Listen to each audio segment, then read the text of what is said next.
Good evening, everybody. Namaskar, Narayan Swamiji, and hello, Shashi. It's a pleasant duty that I have to introduce two very well-known personalities of our country. And starting off with Mr. Narayan Swamiji, who is the Chief Minister, the 10th Chief Minister of Puducherry, our Union Territory. He is a veteran senior congressman. And I had the good fortune of knowing him well because he was as our secretary in charge during 2003 and 4 in the combined Andhra Pradesh, and I was a Mahila state president those days. So having known him, it's my pleasant duty today to introduce him, because having said that he's a veteran congressman and now a chief minister, I would like to inform that he has served the parliament 3 times from Rajya Sabha, from Lok Sabha. He has been a Union Minister of State in the Prime Minister's office during Manmohan Singh Ji's government before becoming the Chief Minister of Puducherry. And he has been the Chief Minister of Puducherry, the Union Territory, since 2016. We are very, very glad to have you here, sir, to discuss post-COVID realities and the administrative challenges that you have been having to tackle as the Chief Minister of Puducherry. Now, having to introduce Dr. Tharoor, well, he's a very well-known personality also, an author, a politician, and a former international diplomat.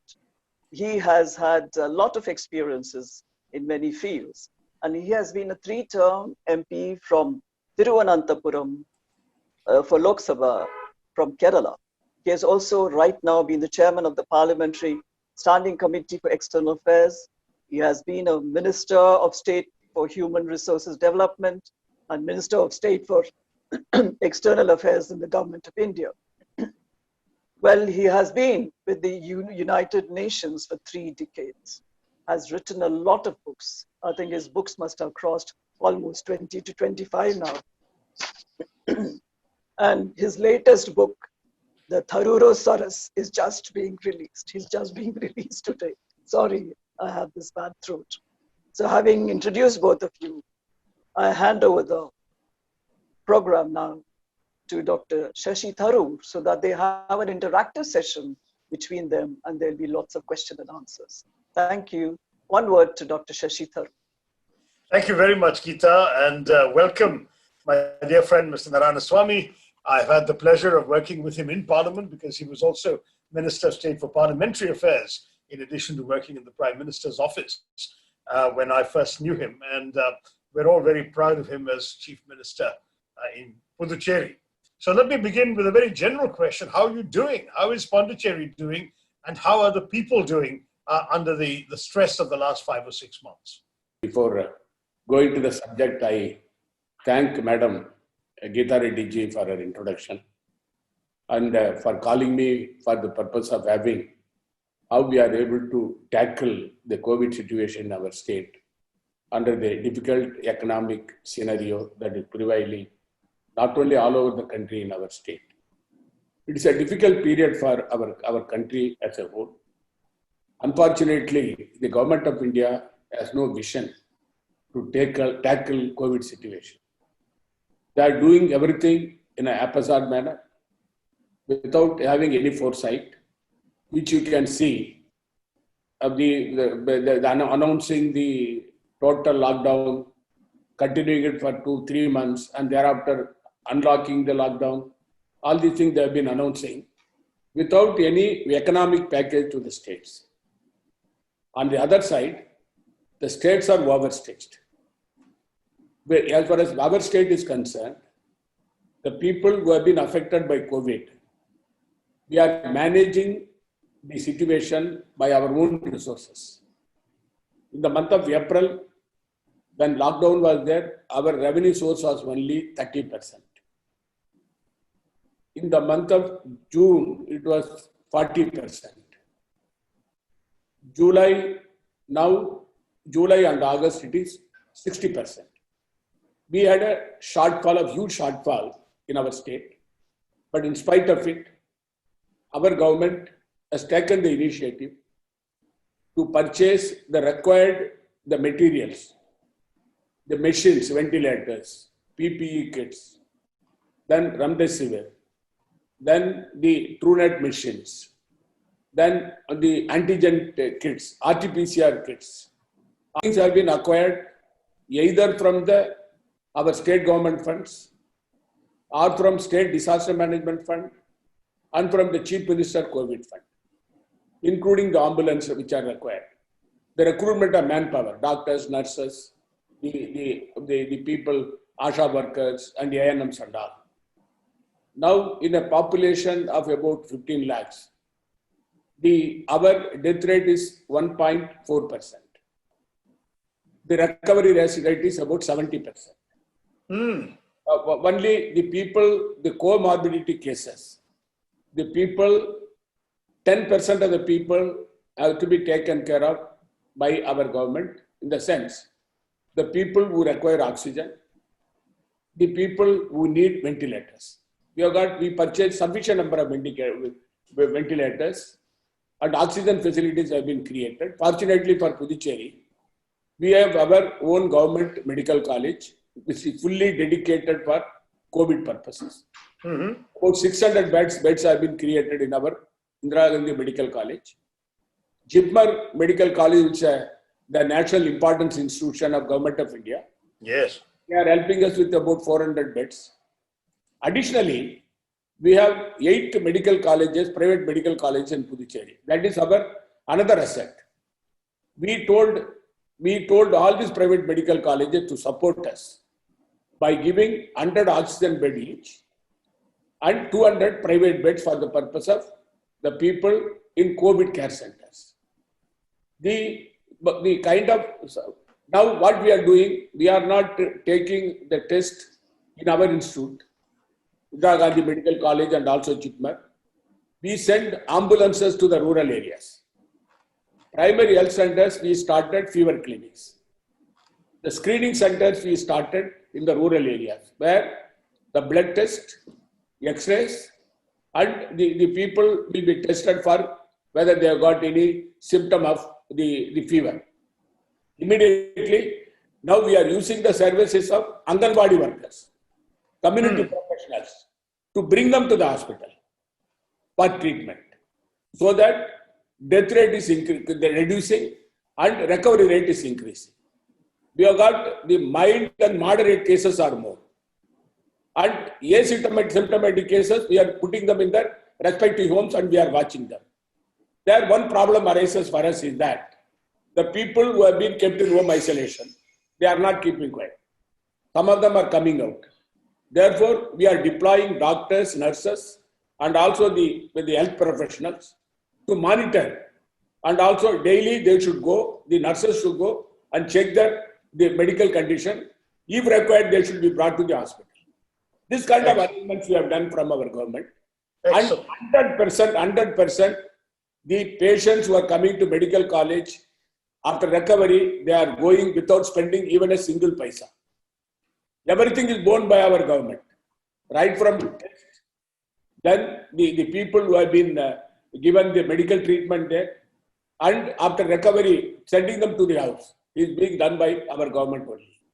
Unfortunately, the government of India is showing hostile attitude towards Congress governments. In fact, the adjoining state of Tamil Nadu, they have given more than 39,000 crores for the treatment of COVID. Here, Tamil Nadu, the cases are more. It is second in the country. The Tamil Nadu, it is becoming the regular phenomenon in Chennai and other places. Every day, more than 6,000 cases. Yes. More than 50 days. As far as Puducherry is concerned, we are suffering because of Tamil Nadu people entering into Puducherry. We tried to control them. Now, unlock situation has come. Now, e-pass system has been removed. The people are coming freely. And we have opened the economy. We opened the shops, we opened the industries, we opened agriculture operation. Even now, tourist part we are also starting. Because I want to come to that. I want to come to that separately. But on the question of the economy, we all know that throughout the country, the economy has been badly hit. We've had 24% drop in GDP in the first quarter. How has your economy been impacted already? That is, in terms of your reopening now. I know that one of the challenges you already alluded to, Narayan Swamiji, is the lack of financial support from the central government. They haven't given you your GST compensation. Now all the states are complaining about the delays in GST compensation. You don't seem to have received any special financial grants. Given the small size of your state, the need is that much greater, but also the sums of money involved for the central government are not that big. So how is it working? And in terms of your own challenges economically, especially since you're so reliant on tourism, I'd like to understand specifically the impact on the economy and your response. No, actually, I tell you, the difficulty which our government is facing is from the point of view of revenue mobilization. Right. Our main source of revenue is from commercial tax and excise. We don't have minerals, we don't have any other thing. But we have another aspect after Goa. Puducherry is one of the tourist destination. That's right. It has been picking up well for the last 4 years. Within a period of 4 years, more than 2,500 hotels and restaurants have come in Puducherry in my government. In fact, the people, 20% of the population is coming from Europe. 40% of the tourists are from Karnataka. The remaining from all over the country. And hotels are full on Fridays, Saturdays, Sundays. And the leisure tourism, heritage tourism, pilgrim tourism, all the three we have been promoting in Puducherry. Now it has totally, that area, tourism has been totally destroyed. Now the tourists stopped coming because of the COVID situation. Therefore, that economy is severely affected. Right. Coming to the revenue source, because as far as Puducherry is concerned, after the government of India introduced GST, we have given our powers to tax to the government of India. The solemn assurance was given in the GST Council by then the Finance Minister Arun Jaitley that if there is revenue loss, the government of India will compensate. Today, the Honorable Minister Nirmala Sitharaman says, no, the state government have to borrow, government of India will support. Totally, they are going against the assurance given because this is in the constitution of, in the amendment to the constitution and also in the GST Act. The government of India shall compensate the state when there is a revenue loss. That's right. That has not been done by them. I wrote to Honorable Prime Minister a few days back a letter saying that government of India has to borrow and give it to us. State government should not be put the burden because the FRBM will increase, number one. Then there is a deficit will be there. Therefore, we will not, because we cannot go beyond 3.5% of borrowing limit. Government of India can borrow any amount they want. Therefore, I wrote to them. Because now our revenue source is only 60% as right. But we have paid the salary to the government employees full. Right. They are giving only 50%. Telangana 50%. Kerala 70%. Tamil Nadu, they are not giving the additional DA for the government employee. They have frozen the DA. Old age pension, we are giving regularly to the elderly people. 2,000 rupees per person. If he is 80 years old, 3,000 rupees per person. About Puducherry, out of 3,89,000 population, more than 1,26,000 population is getting, the people are getting old age pension and widow's pension. Physically challenged people pension we are giving. For students who are studying in medical colleges, we are giving 2,25,000 rupees for the child. So how can you afford all this with no support from the center? Because we have got a reserve fund. That is number one. Because the government of India has given about the FRBM, they have given up 3.5%. Whenever we require, we borrow and repay to the Reserve Bank of India. For the last 5 months, we are managing the economy like this. I do not know how long it will go like this. Because the government of India has to pay 900 crores to our government. The GST compensation, it has not come to us. That's a real problem. I was talking to your counterpart in Chhattisgarh, Mr. Bhupesh Baghel. And as you know, he has been focusing heavily on helping his farmers, the Rajiv Gandhi Nyaya Yojana, and other forms of support directly for the producer and the consumer. The National Party has been calling for greater fiscal stimulus, particularly on the demand side. What is your thinking on these big picture issues? I don't know how much of a farmer base you have in a fairly small and fairly urbanized state, but are there any special fiscal as far as the farmers are concerned, we have government paid the money for the purpose of insuring the crops. Farmer need not pay anything. That is number one. Number two, we are giving 25,000 rupees per hectare of land as subsidy to the farmer. That means 10,000 rupees in one quarter, another 10,000 rupees, and then 5,000 rupees. Therefore, 2.25 acre of land the person cultivates. Government gives them 25,000 rupees. Then we are giving seed subsidy. We are giving fertilizer subsidy. Therefore, the electricity, free electricity to the farmers. Therefore, farmers are not at all affected in our state because there is a support given by the state government. You may ask the question, where from the money is coming?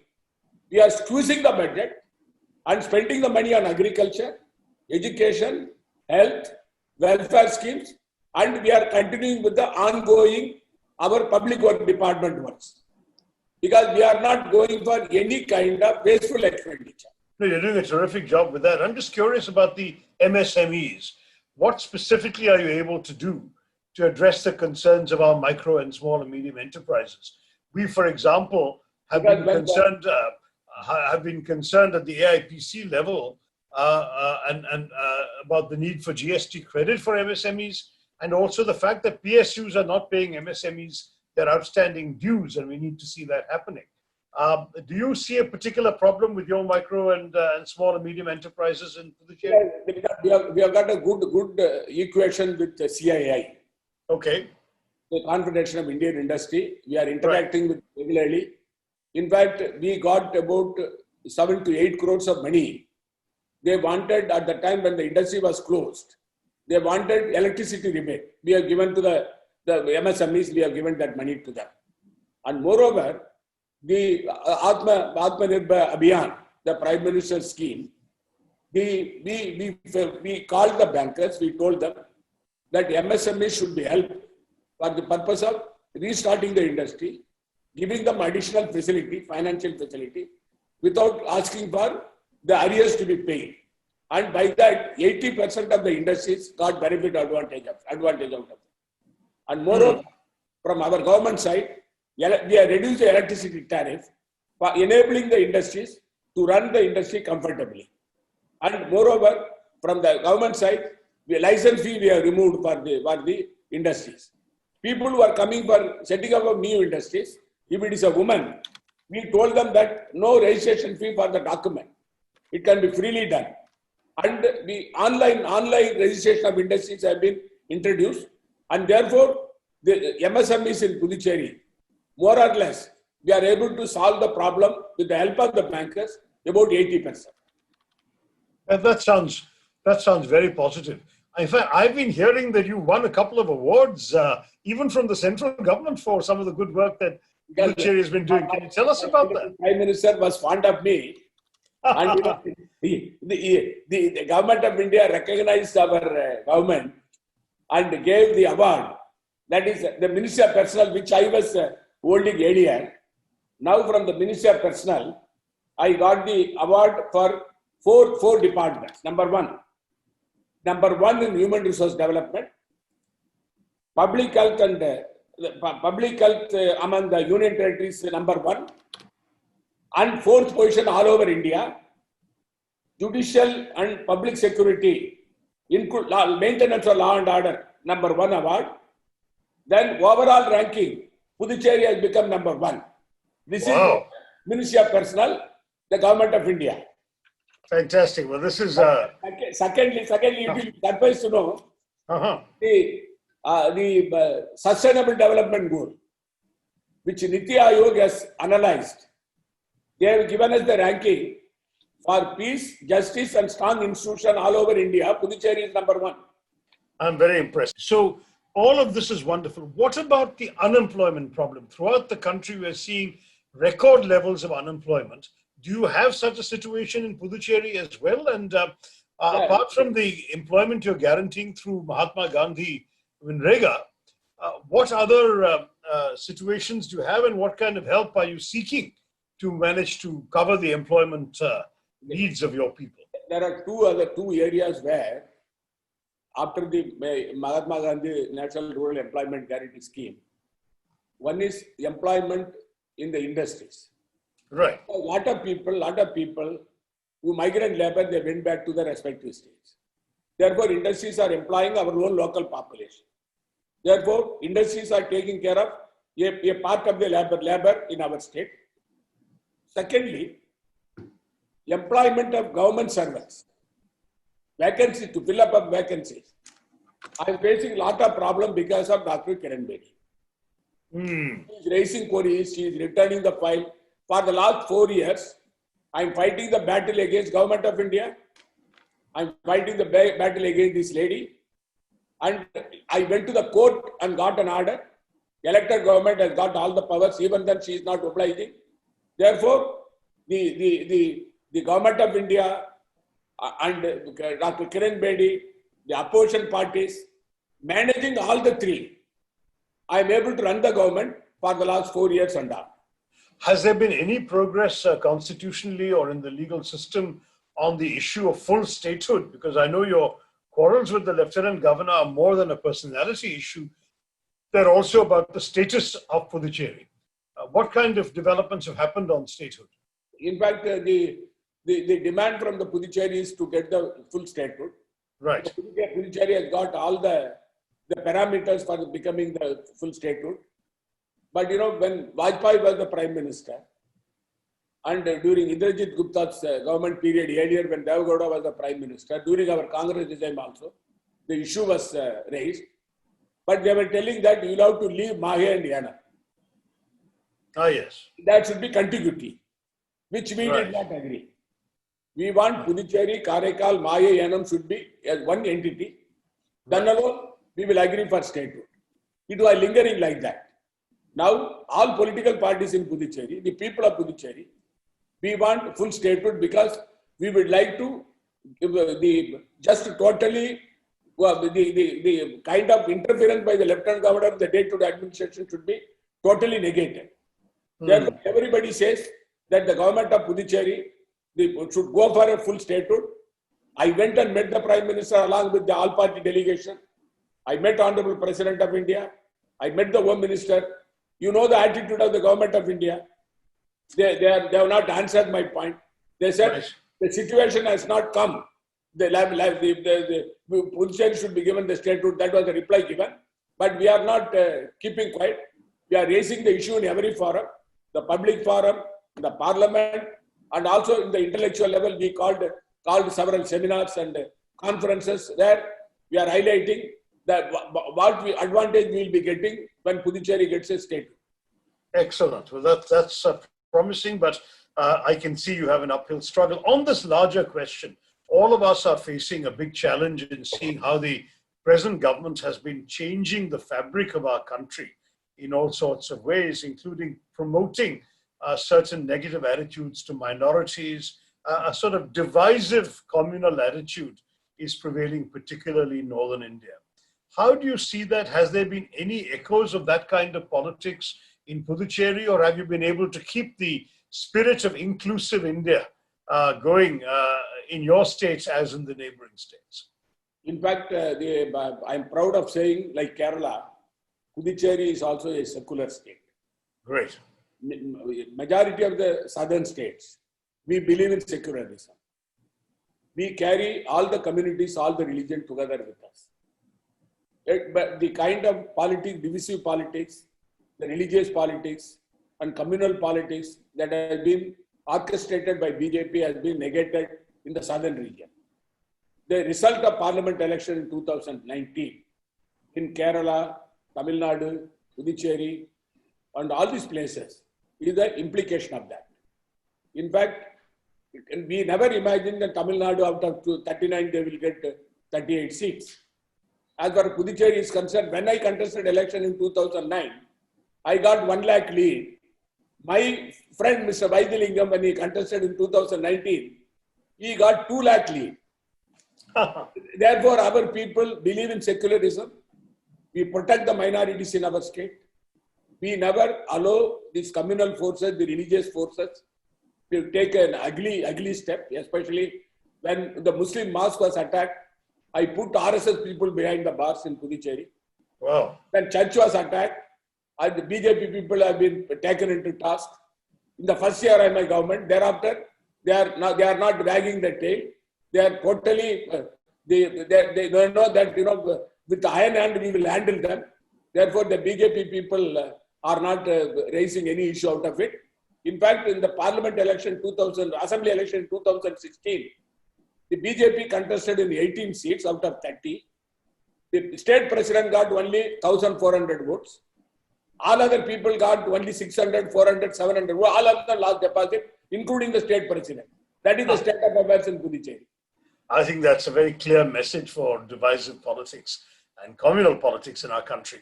A final question, Chief Minister. You have been kind enough to give us a lot of time today.